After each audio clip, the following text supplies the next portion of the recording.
मेरे से बताया कि वेस्ट कितना विकसित हो गया मेडिकल साइंस में। Western science has developed so much. मैंने बोला घोड़ा बना दिया, घोड़ा बना दिया इस साइंस ने। पहले वैद्य होता था, पहले डॉक्टर होता था, अब स्पेशलाइज्ड हो गया। आंखों का डॉक्टर आंख को देखेगा, घोड़ा हो गया, उसको और कुछ नहीं दिखेगा। हार्ट स्पेशलिस्ट हार्ट को देखेगा और कुछ नहीं देखेगा। जबकि मनुष्य ना तो हार्ट है, ना आंख है, ना कान है। Human being is a human being in totality.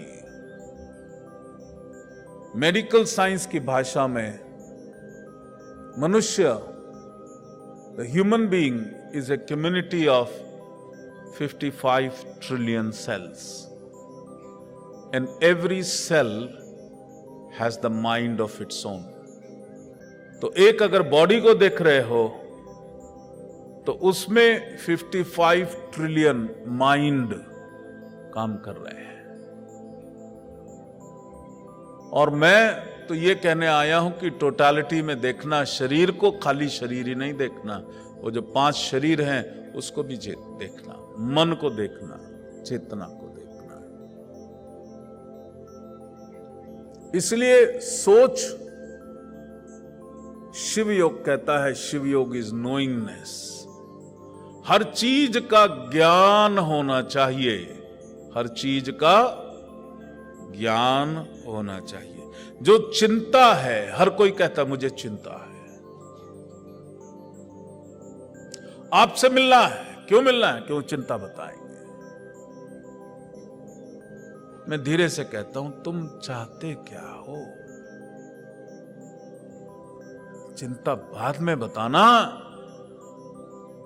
तुम पहले मुझे यह बताओ तुम चाहते क्या हो, what is it you want.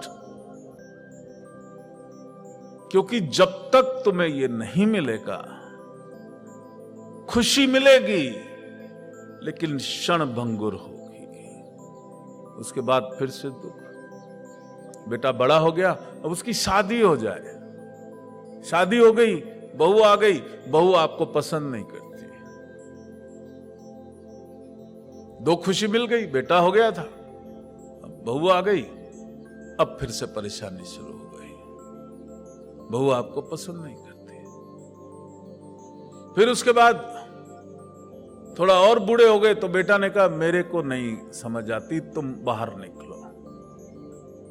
अब पूरी तरह से डिप्रेशन में आ गए। ऐसा होता नहीं अगर शिव योग का ज्ञान होता, ऐसा होता नहीं। यदि शिव का मायने अनंत है और योग का मायने उस अनंत से जुड़ने की प्रक्रिया है,